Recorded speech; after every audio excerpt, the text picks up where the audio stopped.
Salam salam les gars, j'espère que vous allez bien. Voilà donc ñu ngi leen di nuyuwaat beneen yoon les élèves de la TS2 yéen ñi nga xamante ne cette vidéo là vous est concernée donc bah oui on va parler aujourd'hui des nombres complexes notre première séquence en géométrie parce que boo xoolee ba xool en TS2 en géométrie donc c'est la seule leçon presque que vous faites on parle de nombres complexes presque ba at bi jeex quoi. Voilà, donc on va s'initier rapidement au nombre complexe. Donc on va faire une première séquence avec les généralités parce que la leçon est assez volumineuse. Donc on va la prendre séquence par séquence.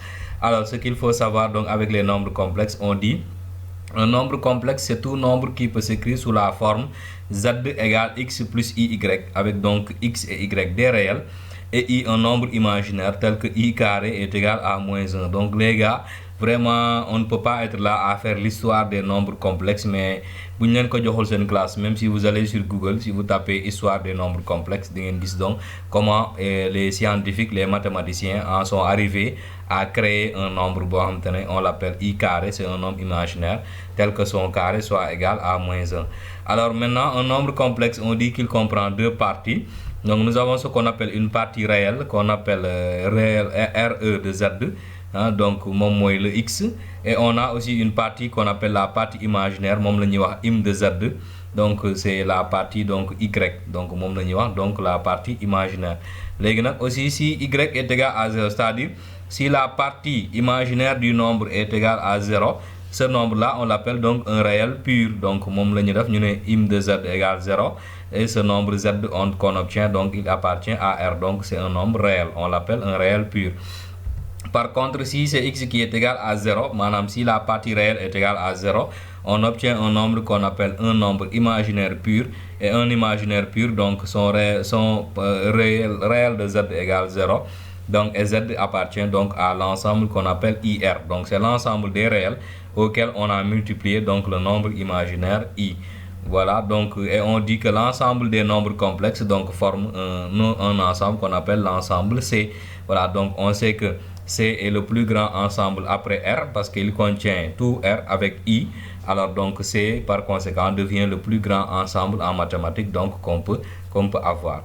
Maintenant après on va prendre donc quelques exemples. On dit soit les nombres complexes A, B, C, D, E tels que donc A égale 3 moins 2 I, B égale -8 plus I, C égale 3 et D égale -7i. Donc on va voir ensemble la partie réelle de A, donc on peut dire que c'est égal à 3. La partie réelle de B c'est -8.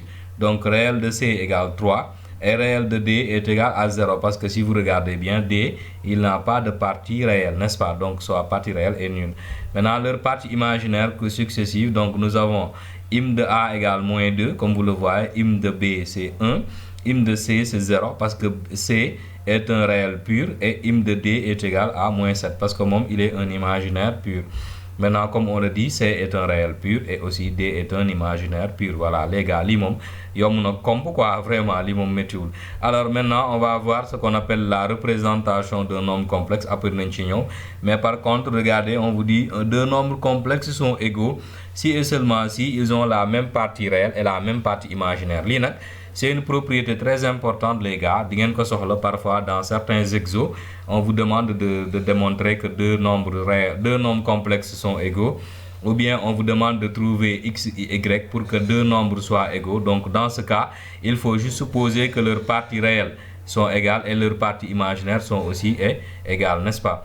Voilà, maintenant on dit sur un plan imaginaire parce que le plan que vous connaissez c'est le repère orthonormal, n'est-ce pas? Le repère orthonormé direct. Léegi nag fii on a un nouveau repère qu'on appelle un repère imaginaire, un plan imaginaire. Dans ce cas l'axe des abscisses moom la ñuy woowee l'axe des réels, l'axe des ordonnées on l'appelle l'axe des imaginaires. Donc les noms changent. Léegi fu ñu doon wax les coordonnées, un nombre va être défini par ce qu'on appelle son affixe. Voilà, donc affixe mooy coordonnées dans le repère cartésien, dans le repère imaginaire. Donc les coordonnées on les appelle des affixes. Donc chaque nombre complexe est assimilé donc à un affixe et cet affixe là donc on le note M de Z, ou bien on note donc on note M d'affixe Z, ou bien on met Z de M. Léegi nag donc on dit soit on a deux points donc M et M' d'affixe Z et Z'. Donc comme vous le voyez ici sur le repère, donc ici le point M d'affixe Z, sa partie réelle donc se trouve sur l'axe des réels, sa partie imaginaire se trouve sur l'axe des imaginaires, n'est-ce pas?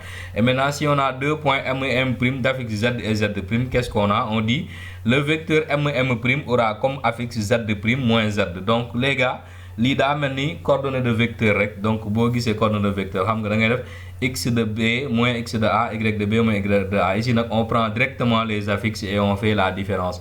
Donc l'affixe du vecteur M' c'est Z' moins Z. Et si I, nous avons un point I milieu du segment M', donc l'affixe du point I, ce sera Z plus Z' sur 2. Donc vous voyez les gars, ce sont les mêmes choses rek ñooy dellu soit quoi. Voilà, et maintenant si on a A d'affixe ZA, B d'affixe ZB et C d'affixe ZC, et nous avons un point G qui est le barycentre de A de coefficient A, B coefficient B, C coefficient C. Donc l'affixe du barycentre, ce sera AZA plus BZB plus CZB sur la somme des coefficients. Donc les gars, l'imam c'est pas très compliqué, avec A, B, C bien sûr différent de 0, n'est-ce pas? Voilà, donc A plus B plus C plutôt différent de 0, parce que lolu mom moy donc quand même les conditions pour avoir donc un barycentre. Alors donc on va prendre un petit exo, ñu xol comme je vous le dis d'habitude, mettez une pause, essayez, après ngeen ñu xol correction bi, ça ne vous coûte rien.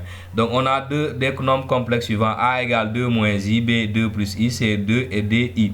On dit détermine pour chaque nombre complexe sa partie réelle et sa partie imaginaire. Quels sont les réels purs et les imaginaires purs? Si on rapporte le plan à un repère imaginaire, on demande les affixes des vecteurs AB, AC, AD, BC, BD et CD.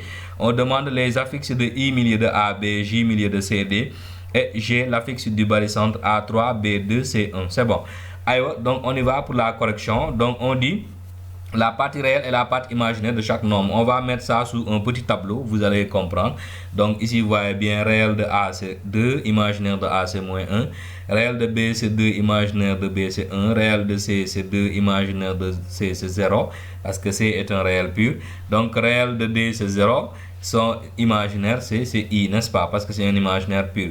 Alors pour répondre à la question 2, donc le réel pur ici c'est C, l'imaginaire pur ici c'est D, n'est-ce pas? Pour répondre maintenant à la troisième question, l'affixe de chaque vecteur, donc ZA, du vecteur AB c'est ZB moins ZA, donc c'est 2I, 2 plus I moins 2 plus I, parce que xam nga A, B c'est 2 plus I. ZA c'est 2 moins I, mais si on place un moins devant, day nek moins 2 plus I. Moo tax fi tu vois nga moins 2 plus I. Donc 2 moins 2, 0, I plus I, 2I. Donc l'affixe du vecteur AB c'est 2I. L'affixe du vecteur AC c'est ZC moins ZA.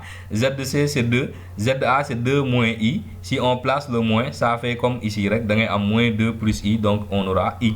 L'affixe du vecteur AD, ce sera la même chose. Donc ici on a mis ZD moins ZC, mais ça devait être ZD moins ZA, parce que ici on a bien utilisé Z de A.